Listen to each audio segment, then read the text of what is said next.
Good morning, everyone. Today, I have to use this means by which I can reach on to you.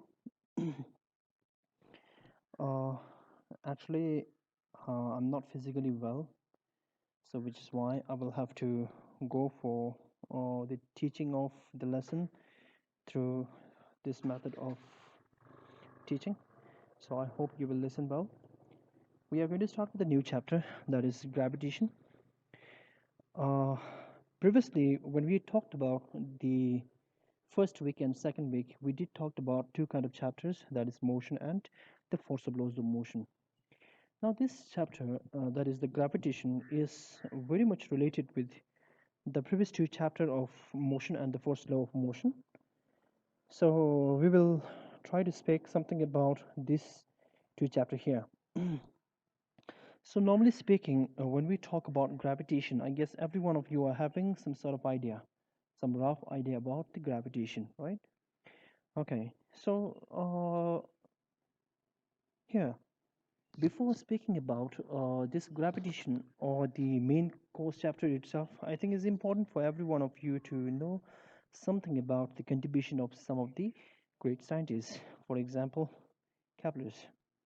So when people were not even having a single idea about the gravity, it was the great scientists like Copernicus, Galileo, and Kepler who were researching, who don't have any idea about the gravity, but they have a great interest in astronomy, that they were researching all the planetary motions, which is why they concluded some postulates. So let us go for the first one, that is the Kepler's law.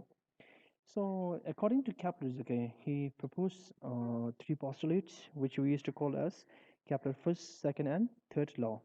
So according to him, his first postulate was, as you can see, this is the planet here, and this is the sun. According to him, the planet, they used to move around, or they used to revolve around the sun in a elliptical way, not in a perfect circles. Understand? Elliptical in the sense, we know the shape of the egg. So this planet, they used to revolve around the sun in a very elliptical way, and he also stressed that the sun is present at one particular focus here, that is at one stationary object here. Is that clear? So that was his first postulate. Now coming on to the second one, he stressed that this planet here is regarding the speed of the planet. This planet, when it is present quite far away, for example, if you can see, this is sun and this is planet here. Now the distance between this sun and planet is quite far, so you can somehow confirm, according to Kepler, is that the speed of the planet at this position or at this position here are very much different according to Kepler's. So according to Kepler, he concluded that the planet, when it is present at this position here or at this position here, the planet tend to go at a slower pace, and this planet, when you can say, when it come across somewhere at this position over here, then this planet, they used to move at a faster speed here. That was his second point. According to him, he confirmed that the planet moves faster when it is near the sun here. For example, if the planet is over here, you can somehow calculate the distance between these two is quite near here. But if this planet is over here, the distance is quite far. So which is why the speed of the planet over here is much more what do you call, slower as compared to the speed over here, right? Okay. Now, if we go for the third one, it is important for us to consider here, that is the speed at the time. That is very, very important here. For example, let's say this planet is moving from this point P3. Can you see this P3 here? From P3 to P4. Is that clear? And when this planet is moving from position P3 to P4, it is covering some amount of distance with some amount of speed. And when it is moving from P3 to P4, it is also taking some amount of time in that, right? Similarly, if you look at this position over here, that is P1 and P2 here, if the planet is moving from P1 to P2, it is also taking some amount of time. and it is also like covering this particular distance at some speed here. Now, according to Kepler's third law, what he concluded is that, according to him, he said that the speed with which this planet moves from P3 to P4 and the speed with which the planet moves from P1 to P2 is same, and the time it takes to cover this, I'm sorry, the time it takes to cover this distance here, this distance and that distance is somehow same, which is why we can conclude area 1 and area 2 is somehow same, right? Okay, so I guess every one of you have understood a little about what Kepler is actually was saying about. He never mentioned anything about the gravity, but instead he was talking about the planetary motions there. So now here, this was a very familiar image for every one of us. Let's say this is Newton, Isaac Newton, and an apple fell on his head. If we were in his position, we would have eaten the apple. But the genies are genius, and their way of thinking are quite different. So Newton began to think that why this apple is not moving up, or why this apple is not moving to this direction here. Or he was thinking why this apple is not moving in this direction here. Instead, this apple is moving straight on his head, down in downward nature. So he began to think that why this apple is moving downward, right? There must be some kind of reason behind it. So with this, it was the Newton, okay, who first brought the concept of gravity. He somehow concluded that gravity was the universal force acting between any two objects here. So now here, at the time of the discovery of gravity, Newton has done a lot of work in the laws of motion.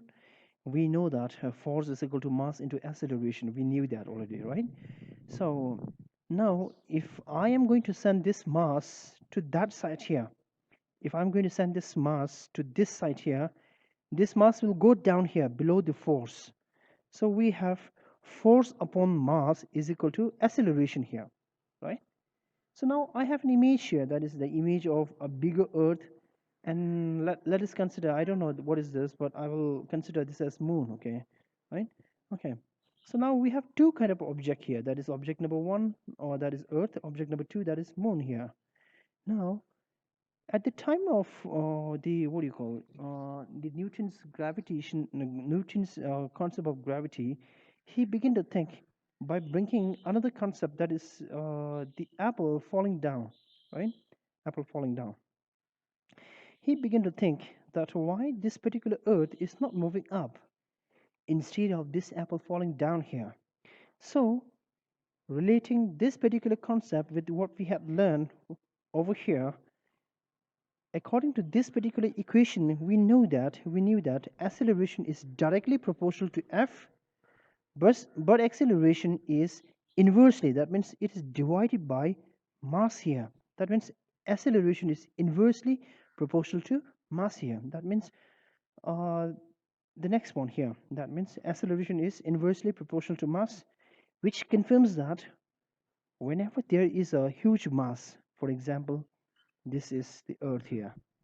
If you compare the mass of the Earth and apple, we can somehow say that the mass of the apple is what do you call very much like very we cannot like somehow calculate, right? If you compare it to the mass of the Earth. So over here, the mass is so high that there is a very less amount of acceleration on moving top here, on moving upward in towards the apple. If the mass is very lesser here, for example, this mass is very less, very less if you compare to that Earth, then there will be more kind of acceleration, which is why apple is always falling down. But instead, this Earth is not moving toward the apple here. Is that clear? Yeah. So the various kind of observation made by Newton started with the falling of an apple on his head, And it was in 1687 that Newton gave the universal law of gravitation. So, according to him, he concluded that the gravity can occur between two objects here. For example, in this case here, I have Earth and Moon here. And since there are like two objects here, and these two objects are also having masses here, right? Okay. So, according to Newton, he concluded that uh, the gravitation force means between the Earth and the Moon, there is a kind of like a gravitational force. How strong this gravitational force is is dependent upon the mass of this object and that object over here. Let's say instead of this Earth and Moon, if you have a smaller, what do you call, objects like ball, let's say tennis ball, which is at a similar distance to that of Moon and Earth, then we can somehow conclude that uh, what do you call the gravitational force between two tennis ball is much more smaller to that of Moon and Earth here. Understand? So with this Newton first point was that if the object is having more mass, that is more mass here, then the gravitational force is more. If the object is having a lesser mass, then it is having a lesser gravitational force. Now, these two objects, they are separated by each other through some distance here. For example, from Moon to Earth, there is distance, and Earth to Moon, there are distance, but both the distance are same, right? So, Newton secondly concluded that if the two objects are quite closer to each other, then the gravitational force is stronger. If the two objects are quite far away, for example, there is a very small amount of distance in this picture here, but if I bring this particular moon at this position over here, and if I bring this particular Earth to that position over here, then we can conclude that if the distance is more, then the gravitation force is much more lesser. That means it acts in an opposite way, which is why we conclude that the gravitational force is inversely proportional to the distance between the object here is over here, right? So this was the two postulate given by Newton. So with this, he gave one formula here, that is this is m. This is the one of the mass of the object, and this is another mass of the object, that is m. We in our textbook we used to write m1 and m2, right? Okay, it doesn't matter whether you write capital R or small m. So this is r square here. R square. Why we are writing r square is like this here. For example, from Moon to Earth, there is a gravitational force. From Earth to Moon, there is a gravitational force. As you can see, there are two kind of distance here, but both the distance are same. As we are measuring the distance, we can somehow conclude that both the distance are same between each other, right? So which is why there is two kind of distance here. One is from Moon to Earth, other is from Earth to Moon. Uh, Normally we used to consider in the same case, but in this case we used to write r square here. Now this is proportional. Now whenever we are writing an equal to, there will be what do you call? There will be a present of a new constant value, that is capital G, whose value is also 6.67 into 10 to the power minus 11 Newton meter square divided by kg square. And this G is also referred to as the constant of proportionality, right? Okay. So this Newton law of universal gravitation is also referred to as the inverse square law, right? Inverse square law. Okay. Now, why this universal law of gravitation is important? Because with the understanding of this universal law of gravitation, we came to understand that the force that binds means that if there is no gravitational force, then let's say all the objects or the matters that are on the earth, it will fly away at some point. Okay, that means we can walk, we won't be able to walk if there is no gravitational force. And the second one is motion of planet and moon around the earth. That means the planets and moons, they are revolving around the Earth, but they are not going forever. They just revolve around the Earth, and this happens. Why? Because there is a kind of attraction, the attractive force between the two, what do you call, planets here. Now the third one is quite important here. That is tides at sea. Tide means in our Tibetan language we used to say "chubalapliya." Okay, tides at sea. Now, how this happens here? For example, I have a picture here. A man is grabbing a glass of water, or if the man is not grabbing this glass of water, we will see the water present in this glass is not going to move. So if the moment man started to touch the glass, the water in this glass is going to change. It creates a waves, or you can say a small tides here.